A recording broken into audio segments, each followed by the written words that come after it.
जय श्री हरि विष्णु। राधे राधे दोस्तों, आप सभी का मेरे चैनल में बहुत बहुत स्वागत है। आज हम आपके लिए शुक्रवार के दिन की जाने वाली व्रत संतोषी माता व्रत कथा लेकर आए हैं। कथा पूरी सुनिएगा और अच्छी लगे तो प्लीज़ लाइक, चैनल को सब्सक्राइब जरूर कीजिएगा। एक बुढ़िया थी, उसके 7 बेटे थे, 6 कमाने वाले थे, जबकि एक निकम्मा था। बुढ़िया 6 बेटों की रसोई बनाती, भोजन कराती और उनसे जो कुछ जूठन बचता वह 7वें को दे देती। एक दिन वह पत्नी से बोला, देखो मेरी माँ को मेरी कितना चिंता है, कितना प्रेम करती हैं। वह बोली, क्यों नहीं, सबका जूठा जो तुमको खिलाती हैं। वह बोली, ऐसा नहीं हो सकता, मैं जब तक आंखों से न देख लूं मानूंगा नहीं। बहू हंसकर बोली, देख लो तब मानोगे ना। कुछ दिन बाद त्योहार आया। घर में 7 प्रकार के भोजन और चूरमे के लड्डू बने। वह जानने को सिर दुखने का बहाना कर पतला वस्त्र सिर पर ओढ़कर रसोई में सो गया। वह कपड़े में से सब देखता रहा। 6 भाई भोजन करने आए। उसने देखा माँ ने उनके लिए सुंदर आसन बिछाया, नाना प्रकार की रसोई परोसी और आग्रह करके उन्हें जिमाया। वह देखता रहा।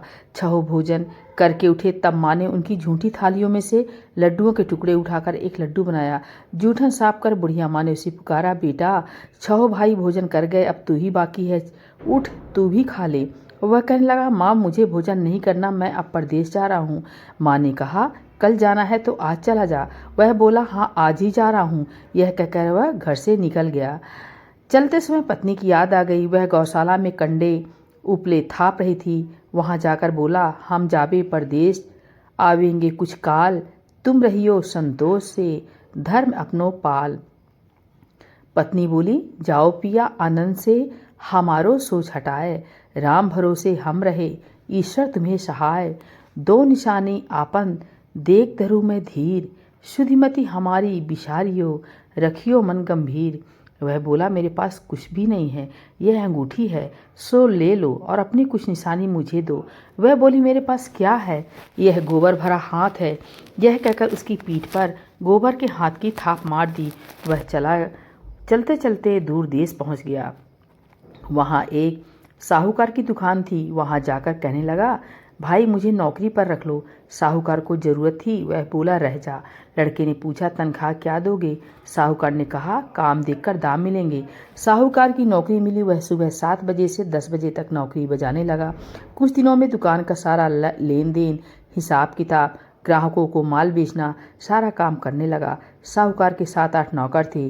वे सब चक्कर खाने लगे। यह तो बहुत होशियार बन गया। सेठ ने भी काम देखा और 3 महीने में ही उसे आधे मुनाफे का हिस्सेदार बना लिया। वह कुछ वर्ष में ही नामी सेठ बन गया और मालिक सारा कारोबार उस पर छोड़कर चला गया। इधर उसकी पत्नी को सास ससुर दुख देने लगे। सारी गृहस्थी का काम करा के उसे लकड़ी लेने जंगल में भेजते। इस बीच घर के आटे से जो भूसी निकलती उसकी रोटी बनाकर रख दी जाती और फूटे नारियल की नरेली में पानी। एक दिन वह लकड़ी लेने जा रही थी। रास्ते में बहुत सी स्त्रियां संतोषी माता का व्रत करती दिखाई दी। वह वहां खड़ी होकर कथा सुनने लगी और पूछा, बहनों तुम किस देवता का व्रत करती हो और उसके करने से क्या फल मिलता है? यदि तुम इस व्रत का विधान मुझे समझाकर कहोगे तो मैं तुम्हारा बड़ा एहसान मानूंगी। तब उनमें से एक स्त्री बोली, सुनो, यह संतोषी माता का व्रत है। इसके करने से निर्धनता दरिद्रता का नाश होता है और जो कुछ मन में कामना हो सब संतोषी माता की कृपा से पूरी होता है। तब उसने उससे व्रत की विधि पूछी। वह भक्तन बोली, 1.25 आने का गुड़ चना लेना, इच्छा हो तो 5.25 आने का लेना या 1.25 रुपये का भी सहूलियत के अनुसार लाना। बिना परेशानी और श्रद्धा व प्रेम से जितना भी बन पड़े सवाया लेना। प्रत्येक शुक्रवार को निराहार रहकर कथा सुनना। इसके बीच क्रम टूटे नहीं, लगातार नियम पालन करना। सुनने वाला कोई ना मिले तो घी का दीपक जलाकर उसके आगे या जल के पात्र को सामने रखकर कथा कहना। जब कार्य सिद्ध हो जाए, जब तक कार्य सिद्ध ना हो नियम का पालन करना और कार्य सिद्ध हो जाने पर व्रत का उद्यापन करना। किसी के ग्रह खोटे भी हो तो भी माता वर्ष भर में कार्य सिद्ध करती हैं और 3 मास में माता फल को पूरा करती हैं। फल सिद्ध होने पर उद्यापन करना चाहिए, बीच में नहीं। उद्यापन में 2.5 सेर आटे का खाजा तथा इसी परिणाम से खीर तथा चने का साग बनाना। 8 लड़कों को भोजन कराना।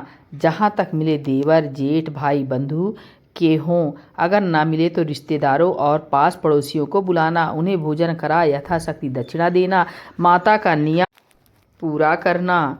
उस दिन घर में खटाई न खाना, यह सुन बुढ़िया के लड़के की बहू चल दी। रास्ते में लकड़ी के बोझ को बेच दिया और उस पैसों से गुड़ चना ले माता के व्रत की तैयारी करने चली। और उसने सामने मंदिर देखकर पूछने लगी, यह मंदिर किसका है? सब कहने लगे संतोषी माता का मंदिर है।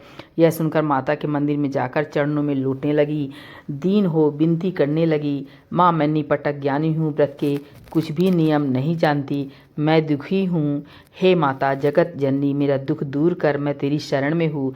माता को दया आई। एक शुक्रवार बीता कि दूसरे को उसका पति का पत्र आया और तीसरे शुक्रवार को उसका भेजा हुआ पैसा पहुंचा। यह देख जेठ जिठानी मुंह सिकोड़ने लगे, लड़के ताने देने लगे। काकी के पास पत्र आने लगा, रुपया आने लगा, अब तो काकी की खातिर बढ़ेगी। बेचारी सरलतस कहती, भैया कागज आवे रुपया आवे, हम सबके लिए अच्छा है। ऐसा कहकर आंखों में आंसू भरकर संतोषी माता के मंदिर में मातेश्वरी के चरणों में गिरकर रोने लगी। मुझे पैसे से क्या काम है माँ, मैंने तुमसे पैसा कम मांगा है, मुझे तो अपने सुहाग से काम है, मैं तो अपने स्वामी के दर्शन मांगती हूँ। तब माता ने प्रसन्न होकर कहा, जा बेटी तेरा सुहाग अवश्य आएगा। यह सुनकर खुशी से बावली होकर घर में जा काम करने लगी। अब संतोषी माँ ने विचार करने लगी, इस भोली पुत्री को मैंने कह तो दिया है कि तेरा पति आएगा, लेकिन कैसे? इसे तो स्वप्न में मैं भी याद नहीं करता, उसे याद दिलाने को मुझे ही जाना पड़ेगा।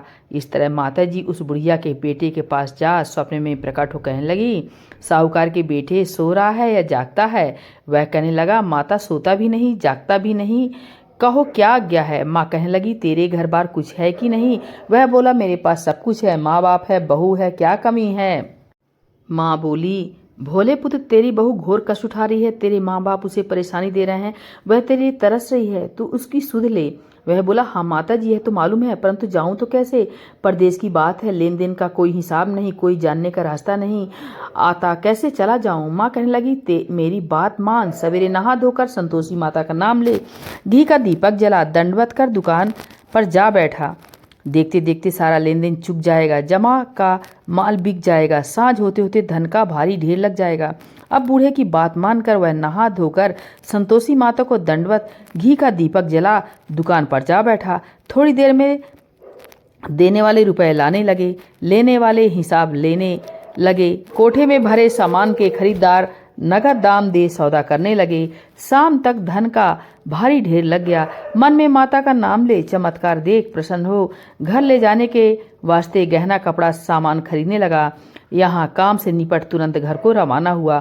उधर उसकी पत्नी जंगल में लकड़ी लेने जाती है। लौटते वक्त माता जी के मंदिर में विश्राम करती, वह तो उसके प्रतिदिन रुकने का जो स्थान ठहरा। धूल उड़ती देखकर वह माता से पूछती है, हे माता यह धूल कैसे उड़ रही है? माता कहती है, हे पुत्री तेरा पति आ रहा है, अब तू ऐसा कर, लकड़ियों के 3 बोझ बना ले, एक नदी के किनारे रख और दूसरा मेरे मंदिर पर व तीसरा अपने सिर पर। तेरे पति को लकड़ियों का गट्ठर देख मोह पैदा होगा, वह यहाँ रुकेगा, नाश्ता पानी खाकर माँ से मिलने जाएगा। अब तू लकड़ियों का बोझ उठाकर जाना और चौक में गट्ठर डालकर जोर से आवाज लगाना, लो सासू जी लकड़ियों का गट्ठर लो, भूसी की रोटी दो, नारियल के खेपड़े में पानी दो, आज मेहमान कौन आया है? माता जी से बहुत अच्छा कहकर वह प्रसन्न मन से लकड़ियों के 3 गट्ठर बनाई, एक नदी के किनारे पर और एक माता जी के मंदिर पर रखा। इतने में मुसाफिर आ पहुंचा। सूखी लकड़ी देख उसकी इच्छा उत्पन्न हुई कि हम यहीं पर विश्राम करें और भोजन बनाकर खा पीकर गांव जाएं। इसी तरह रुककर भोजन बना, विश्राम करके गांव को गया, सबसे प्रेम से मिला।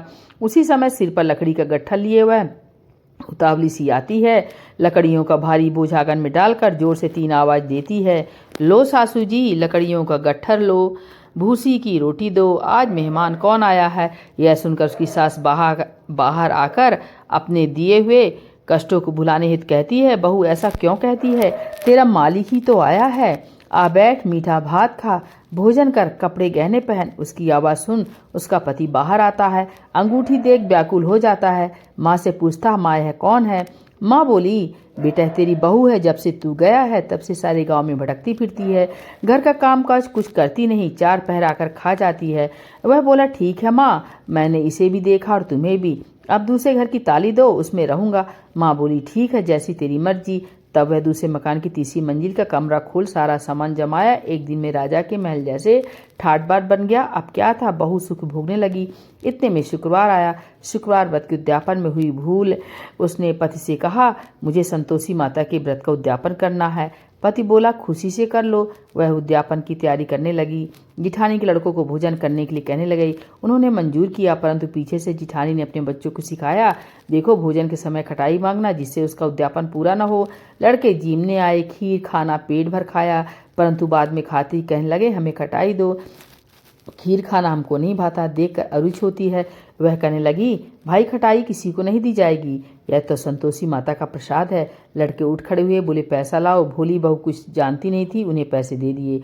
लड़के उसी समय हटकर किमली खटाई ले खाने लगे। यह देखकर बहू पर माताजी ने कोप किया। राजा के दूत उसके पति को पकड़ कर ले गए। जेठ जिठानी मन माने वचन कहने लगे, लूट लूट कर धन इकट्ठा कर लाया है, अब सब मालूम पड़ जाएगा, जब जेल की मार खाएगा। बहू से सहन नहीं हुआ, रोती हुई माताजी के मंदिर गई। कहने लगी, हे माता, तुमने क्या किया? हंसा कर अब भक्तों को रुलाने लगी। माता बोली, बेटी तूने उद्यापन करके मेरा व्रत भंग किया है। वह कहने लगी, माता मैंने कुछ अपराध किया है? मैंने तो भूल से लड़कों को पैसे दे दिए थे, मुझे क्षमा करो, मैं फिर तुम्हारा उद्यापन करूंगी। माँ बोली, अब भूल मत करना। वह कहती है, अब भूल नहीं होगी, अब बतलाओ वे कैसे आवेंगे? माँ बोली, जा तेरी पुत्री पति तुझे रास्ते में आता मिलेगा। वह निकली, राह में पति आता मिला। वह पूछी, कहाँ गए थे? वह कहने लगा, इतना धन जो कमाया है उसका टैक्स राजा ने मांगा था, वह भरने गया था। वह प्रसन्न हो बोली, भला हुआ, अब घर को चलो। कुछ दिन बाद फिर शुक्रवार आया। फिर वह बोली, मुझे फिर माता को उद्यापन करना है। पत्नी ने कहा, करो। बहू फिर जेठ के लड़कों को भोजन कहने गई। जेठानी एक दो बातें सुनाई और सब लड़कों को सिखाने लगी। तुम सब लोग पहले ही खटाई मांगना। लड़के भोजन से पहले कहने लगे, हमें खीर नहीं खानी, हमारा जी बिगड़ता है, कुछ खटाई खाने को दो। वह बोली, खटाई किसी को नहीं मिलेगी, आना हो तो आओ। वह ब्राह्मण के लड़के लाकर भोजन कराने लगी। यथाशक्ति दक्षिणा की जगह एक एक फल उन्हें दिया। संतोषी माता प्रसन्न हुई। माता की कृपा होते ही 9वें मास में उसके पुत्र चंद्रमा के समान सुंदर पुत्र प्राप्त हुआ। पुत्र को पाकर प्रतिदिन माता जी के मंदिर को जाने लगी। माँ ने सोचा, यह रोज आती है, आज क्यों न इसके घर चलूं। यह विचार कर माता ने भयानक रूप बनाया। गुड़ चने से सना मुख, ऊपर से सूंड के समान ओंठ, उस पर मक्खियां भिन भिन कर रही थी। देहरी पर पैर रखते उसकी सास चिल्लाई, देखो रे, कोई चुड़ैल डाकिन चली आ रही है, लड़के इसे भगाओ नहीं तो किसी को खा जाएगी। लड़के भगाने लगे, चिल्लाकर खिड़की बंद करने लगे। बहू रोशनदान से सब देख रही थी। प्रसन्नता से पगली बन चिल्लाने लगी, आज मेरी माता जी मेरे घर आई हैं। वह बच्चे को दूध पीने से हटाती है। इतने में सास का क्रोध फट पड़ा। वह बोली, क्या उतावली हुई है, बच्चे को पटक दिया। इतने में माँ के प्रताप से लड़के ही लड़के नजर आने लगे। वह बोली, माँ मैं जिसका व्रत करती हूँ यह संतोषी माता है। सबने माता जी के चरण पकड़ लिए और विनती कर कहने लगे, हे माता, हम मूर्ख हैं, अज्ञानी हैं, तुम्हारे व्रत की विधि हम नहीं जानते। व्रत भंग कर हमने बड़ा अपराध किया है। जग माता, आप हमारा अपराध क्षमा करो। इस प्रकार माता प्रसन्न हुई। बहू को प्रसन्न हो जैसा फल दिया वैसा माता सबको दे, जो पढ़े उसका मनोरथ पूर्ण करें। बोले संतोषी माता की जय।